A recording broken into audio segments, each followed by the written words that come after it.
Welcome to the pre-recording of the second half of lecture 21, scheduled for the beginning of week 8 in our 8-week summer course.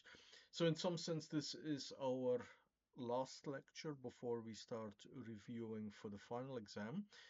We will be considering one more NP-complete problem in great detail, and then finish with some terminology on complementary problem and summarize the classification that we have so far of NP-complete problems.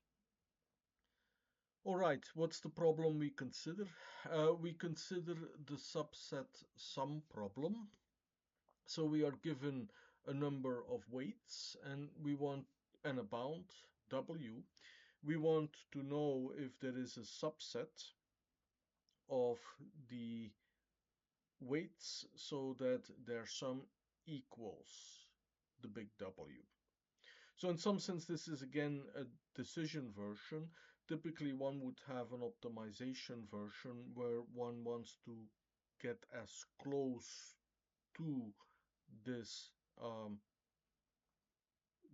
big W as possible, although we have seen that if you can solve optimization problems, then you can also solve decision problems with a logarithmic number of calls to the optimization problem or to the decision problem.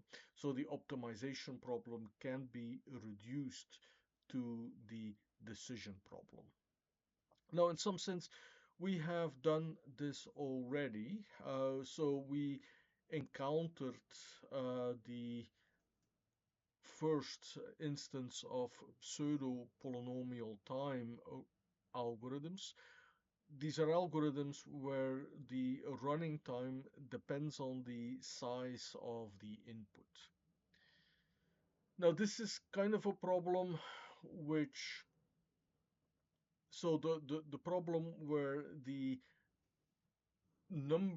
size of the numbers is actually bounded in polynomial size in the input, they actually are not NP-complete.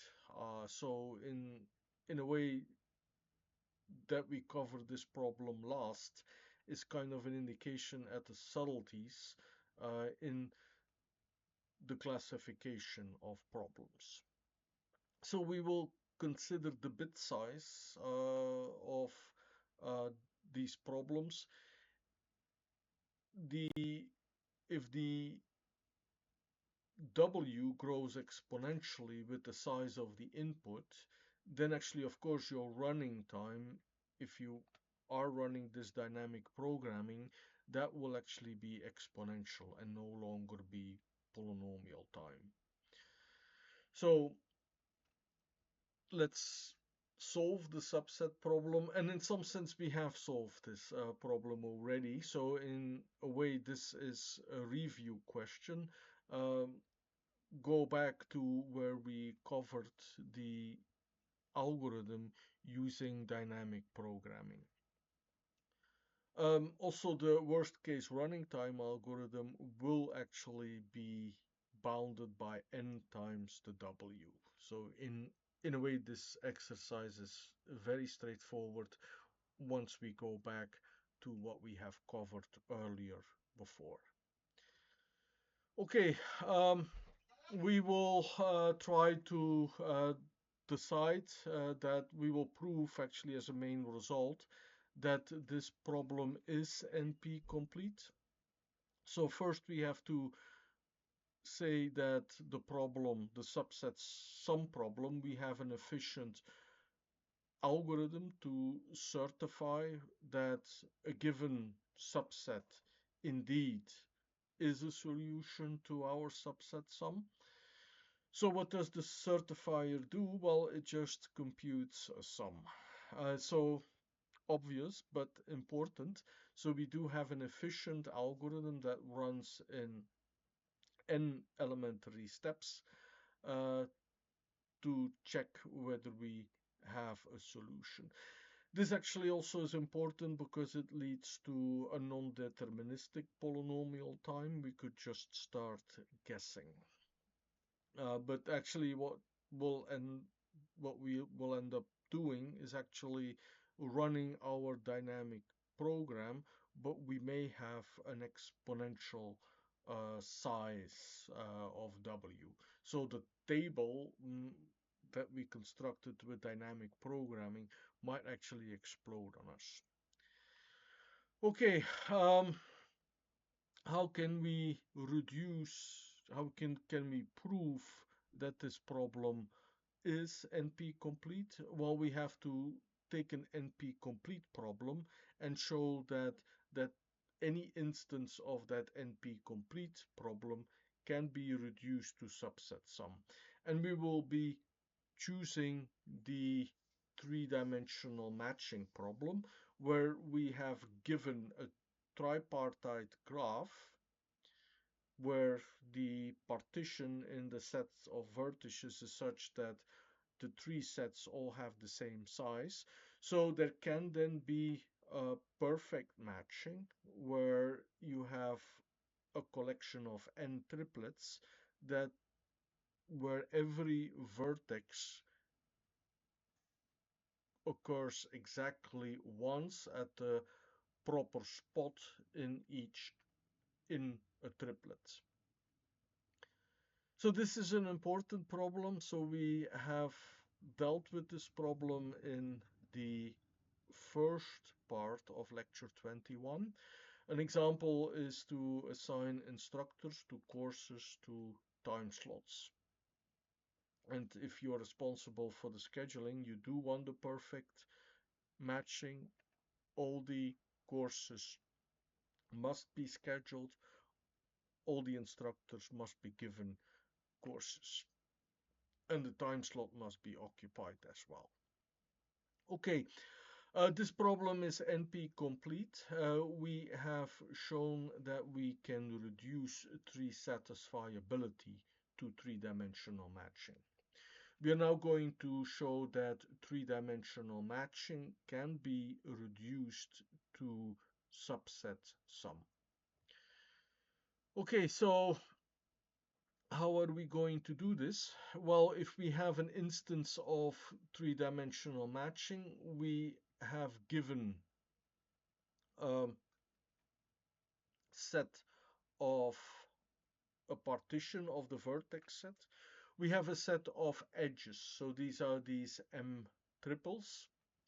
Then every set can be represented as a bit vector, so that's kind of normal. That would be the data structure that you use to represent a set, indicating at the proper position whether an element belongs to the set.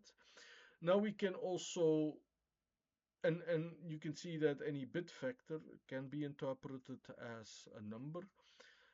A triple we can encode as a bit size vector by essentially stacking the bits for the subsets. So we have the ith number at position I, the second number at position n plus j, and then the last number at position 2n plus k. So we have a direct encoding of the edges in the three-dimensional matching problem in the tripartite graph. Here is an example. So we have 4 elements in each step, in each set. We have here a number of edges, so I count 9 of them. And every triple is encoded in this natural way as one weight, essentially. And if you want the perfect matching, you can afford to pick only one element at a time. So that means that the bound, so you can afford only one x1, so you can have only one there. If you have two, you will exceed the bound. So the obvious bound here, the big capital to the big W, is therefore this 1, 1, 1, 1, 1, 1, 1, 1, 1, 1, 1, 1 for the 4 elements. So it should be on the example. So that's an example. It's not yet a proof. That the example shows that if you have a subset sum, that means you match exactly that W. That means that then what you have is you have selected one vertex out of every set X, Y, Z. And the other way around too, if you have actually a three-dimensional matching, then you do have a solution to your subset sum problem. Okay, let's formalize this now. So we have our triplets that define the edges in our graph. So we need, for every triplet, we have a vector, a bit vector. And that means we have 3n times m bits, a polynomial number of bits, to actually store the tripartite graph, which is the input to the three-dimensional matching problem. And the three-dimensional matching problem is then defined as a collection of weight vectors. So we're going to interpret those m triplets, those m bit vectors as size 3n, as the weights. So here we can index every weight by a triplet. Okay, so if our base is large enough, then actually summing up will have no carryover. So the weights actually are exponentially growing, so that the big W is actually a big number. So we can leave the B as m plus 1, so that's the maximum amount. You cannot choose more than m edges in total. So the safe value for this base, capital B, is m plus 1. And then we have the number defined here at the bottom of the slide. Everything is 1, 1, 1, 1, 1. So you select at exactly 1. Just like in the example. The important exercise here, and what this exercise kind of incorporates the idea of the reduction. So consider this example here and of a tripartite graph. Construct the subset sum problem for this problem, and we have seen one solution. So that was in the previous pre-recording, also earlier in this lecture. So demonstrate that you know how to interpret the solution of the three-dimensional matching problem into the subset sum.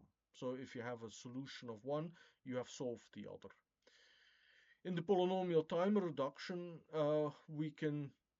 we will show that you solve the three-dimensional matching by essentially calling the black box for the subset sum.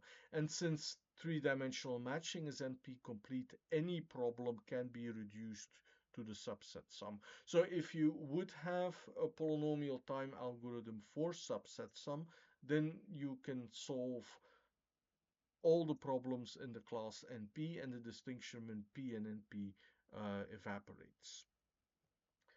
Okay, so the lemma summarizes essentially the idea. So if you have your encoding as the set of triples, then actually if you have a perfect three-dimensional matching, that means that there is actually a single one, and you do have a solution, single one, and you match actually that weight that was constructed in the encoding. So you have a solution of the subset sum problem.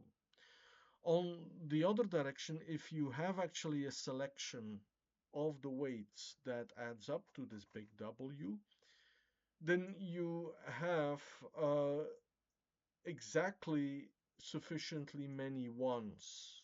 So you have three ones, one out of each x, y, z in the sets of this tripartite graph, and therefore you have also a perfect matching. So that's it. So that summarizes the main result. Again, this is a short lemma because we refer to the example, we refer to the algorithm. So the reduction, so we have an efficient certifier for the subset sum, just adding up some numbers. We do have a polynomial time reduction. So for the tripartite graph, we can compute a big W and define all the weights, 3n bits for every triplet, where n is the number of vertices in one of the sets in this bipartite graph. So I'm saying a lot more than what is stated here in this middle sentence, but the point is that it is a polynomial time reduction. And the last lemma stated that if you have solved the subset sum problem, then you also have solved the three-dimensional matching problem. And the three-dimensional matching problem is NP complete. So that follows also from the strategy that we have been following. So the proof is three sentences, but the sentences require a lot of interpretation in terms of what we have covered so far. Okay, so this is the second main result of this lecture.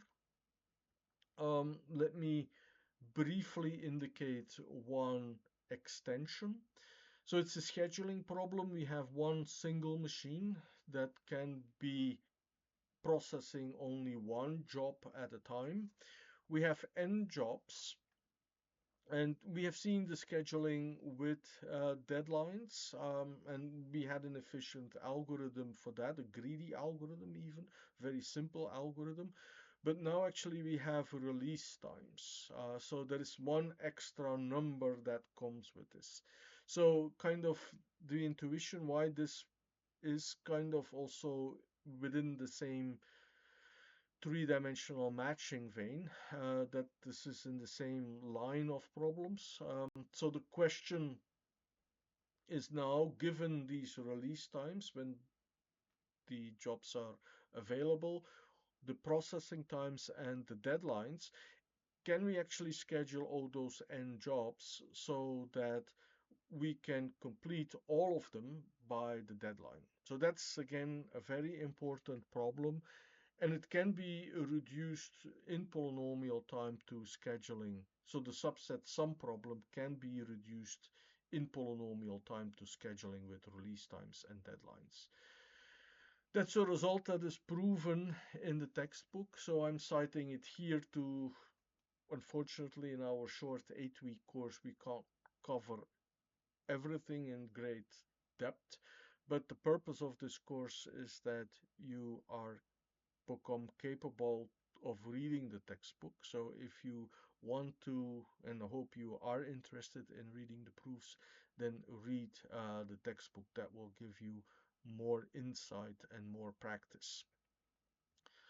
Okay, I will finish with some other concepts. The concept of a complementary problem. So what is a complementary problem? So for a problem in NP, we have an efficient algorithm that identifies actually whether every output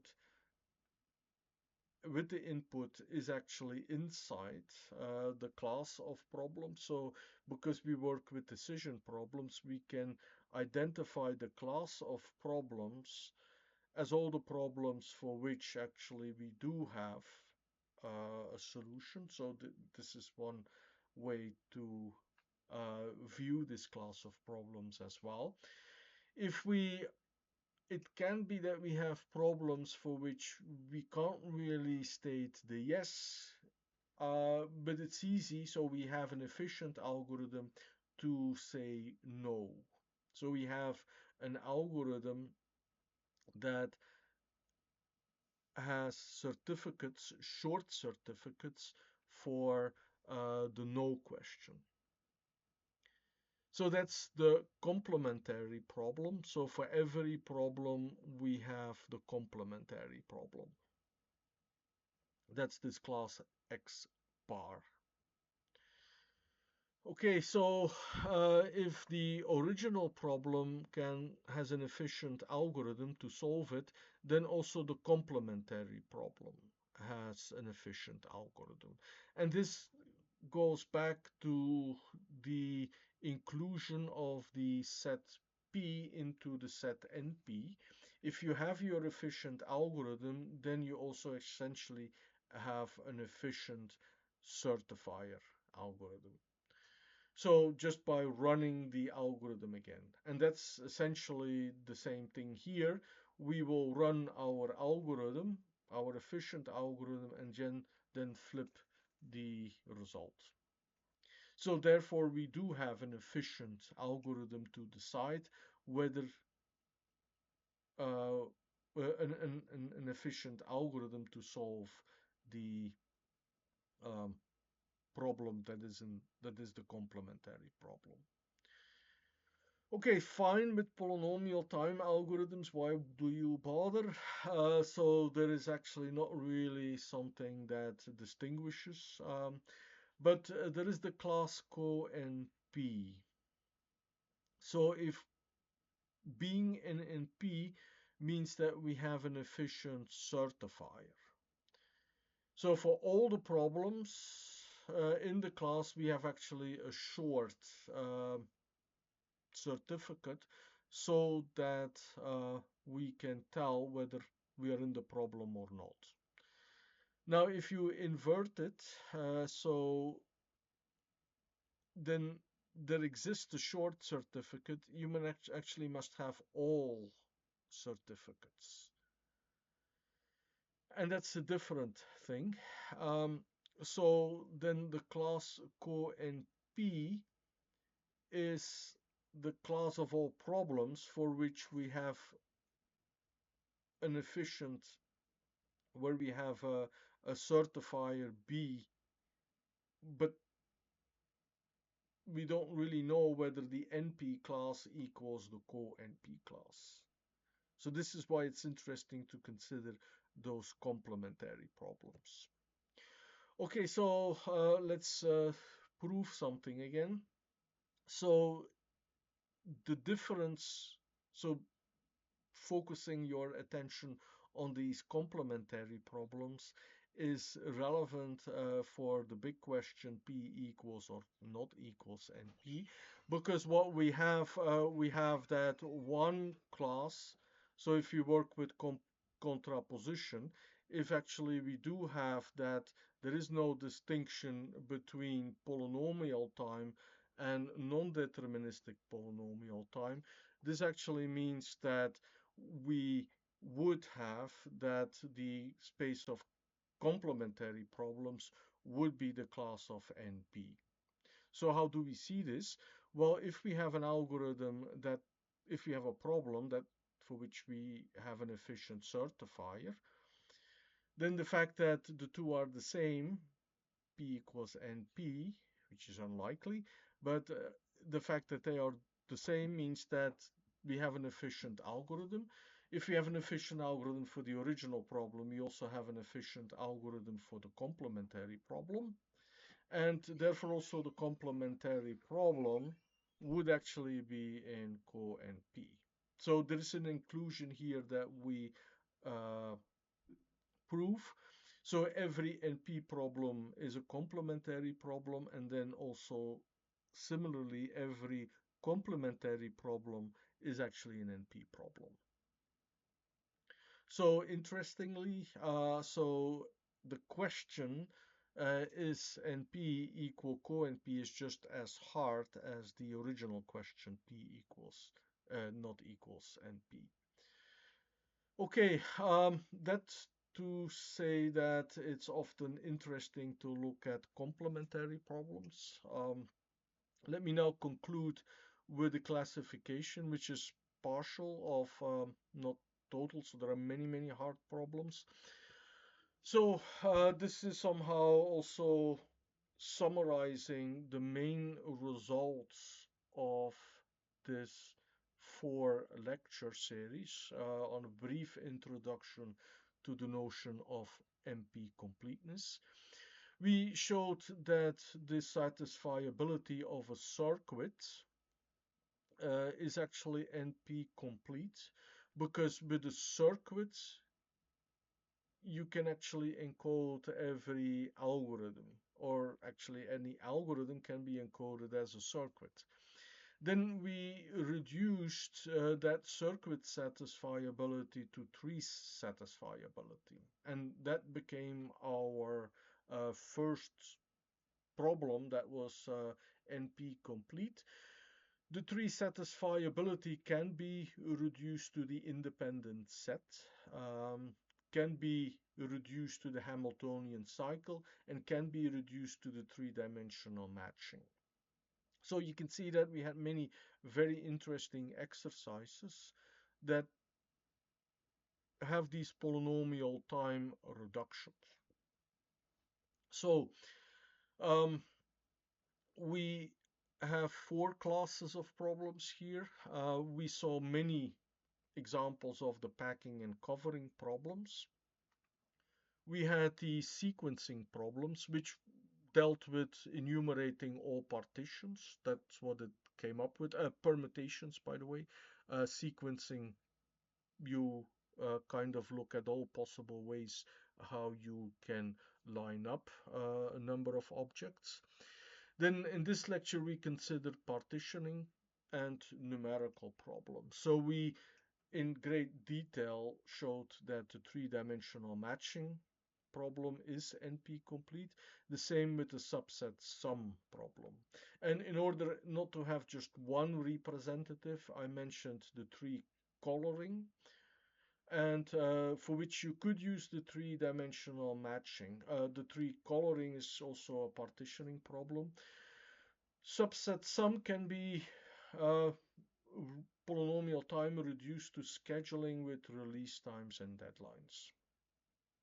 Okay, so this gives somehow a connection between very important problems for which there is no efficient algorithm known. So I stop here. I hope this lecture was useful.